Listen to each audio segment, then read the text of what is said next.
और अब अगली खबर, दिल्ली में चुनाव से पहले अवैध बांग्लादेशी और रोहिंग्या एक बड़ा सियासी मुद्दा बन चुका है। आम आदमी पार्टी और बीजेपी दोनों ही ये साबित करने में लगे हुए हैं कि अवैध बांग्लादेशी और रोहिंग्या दिल्ली वालों का हक मार रहे हैं, इसीलिए उन्हें यहां से बाहर किया जाए। इसी दिशा में एक और दांव चलते हुए दिल्ली सरकार के शिक्षा विभाग ने एक फैसला लिया। दिल्ली सरकार के शिक्षा विभाग ने जारी किया है सर्कुलर। अवैध बांग्लादेशी छात्रों का एडमिशन रोके जाने पर जोर। एडमिशन से पहले प्रवासी छात्रों के दस्तावेज की जांच हो।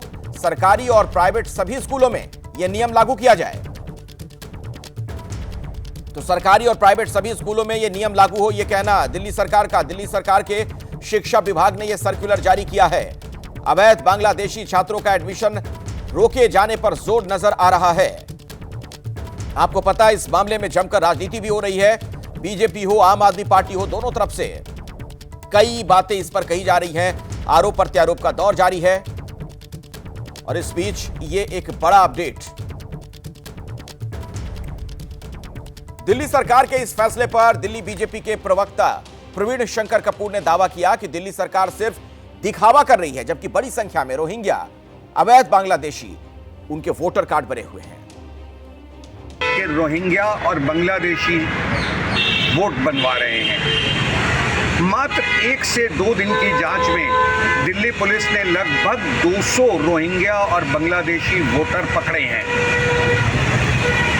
आखिर क्या चाहते हैं अरविंद केजरीवाल? क्यों कर रहे हैं इतना बचाव रोहिंग्या और बांग्लादेशियों का? क्या वो उनके बूते चुनाव लड़के जीतते थे? आज तो ऐसा लगता है कि पिछले 2 चुनाव जो सत्ता पाई है केजरीवाल ने, वो रोहिंग्यों की दी हुई सत्ता है, वो बांग्लादेशियों की दी हुई सत्ता है, मेरी और आपकी दी हुई सत्ता नहीं है। बीजेपी के आरोपों पर आम आदमी पार्टी ने भी जवाब दिया। दिल्ली की मुख्यमंत्री आतिशी ने कहा, सीएम आतिशी ने यह कहा कि एक तरफ बीजेपी वाले हैं जो बांग्लादेश से बॉर्डर पार करवाकर रोहिंग्याओं को दिल्ली लाते हैं और दिल्ली वालों के हक के ईडब्ल्यूएस फ्लैट सुविधाएं उन्हें देते हैं। दूसरी ओर आम आदमी पार्टी की सरकार है जो हर संभव कदम उठा रही है ताकि दिल्ली वालों का हक रोहिंग्याओं को ना मिले। सोशल मीडिया पर यह बात आतिशी ने लिखी है। बीजेपी पर इस तरीके से उन्होंने हमला किया।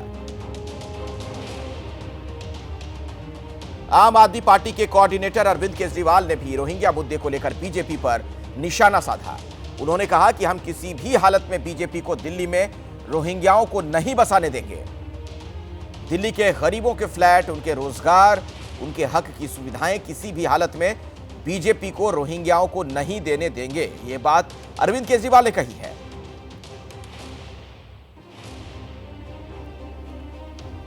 इस खबर पर कुछ और विशेष जानकारी आप तक पहुंचाएंगे। मेरे सहयोगी दीपक रावत आपको स्क्रीन पर नजर आ रहे हैं। दीपक, कुल मिलाकर ऐसा लग रहा है कि जिस रोहिंग्या को लेकर बीजेपी घेर रही थी आम आदमी पार्टी को, उसी को आम आदमी पार्टी ने हथियार बना लिया।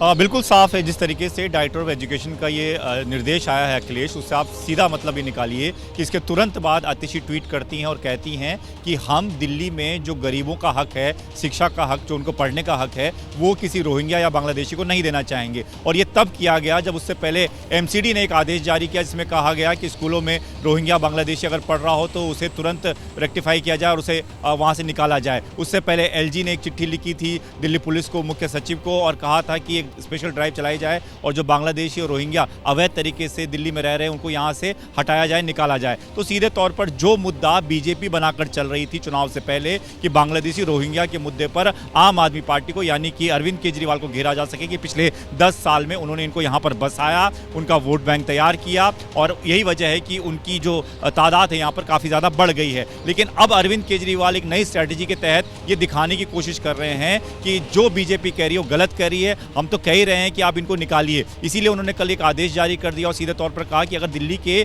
सरकारी स्कूलों में या प्राइवेट स्कूलों में ऐसे बच्चे पढ़ रहे हैं जिनके अवैध सर्टिफिकेट हैं, अवैध तरीके से रह रहे हैं और कोई भी उनकी सच्चाई नहीं है कि वो इस देश के नागरिक हैं, तो उन्हें तुरंत बाहर कर दिया जाए। तो सीधे तौर पर अब निशाना जो बीजेपी पर इस तरीके से साधा गया है, ये कहा गया है कि अवैध तरीके से अगर ये लोग हमारे देश में एंटर किया है तो उसके पीछे के कारण जो है वो केंद्र सरकार है। केंद्र सरकार की सुरक्षा एजेंसियां क्या करती हैं, केंद्र सरकार के सुरक्षा बल क्या कर रहे हैं जो कि बॉर्डर पर तैनात है जो इस तरीके से आसानी से ये देश में एंटर कर रहे हैं और देश में एंटर करने के बाद देश की राजधानी तक पहुंच जाते हैं और यहाँ आकर अपना वोटर आई कार्ड बना दे रहे हैं, स्कूलों में एडमिशन ले रहे हैं। तो सीधा निशाना अरविंद केजरीवाल ने केंद्र सरकार पर साध लिया है। तो बीजेपी वहाँ लगातार ये कह रही है कि आप इस मामले पर अब चीज़ों को मत बदलिए। 10 सालों में आपने इनको बसाया है, इनका वोटर आई कार्ड तैयार किया है, अपना वोट बैंक तैयार किया है और अब आप इसको इस तरीके से मोड़ने की कोशिश कर रहे हैं। तो कहीं ना कहीं ये पूरा चुनाव अखिलेश अब बांग्लादेश रोहिंग्याओं के बीच में जाता हुआ नजर आ रहा है और दोनों मुद्दों पर एक दूसरे को घेरने की कोशिश जो है बीजेपी और आम आदमी पार्टी की तरफ से लगातार जारी है।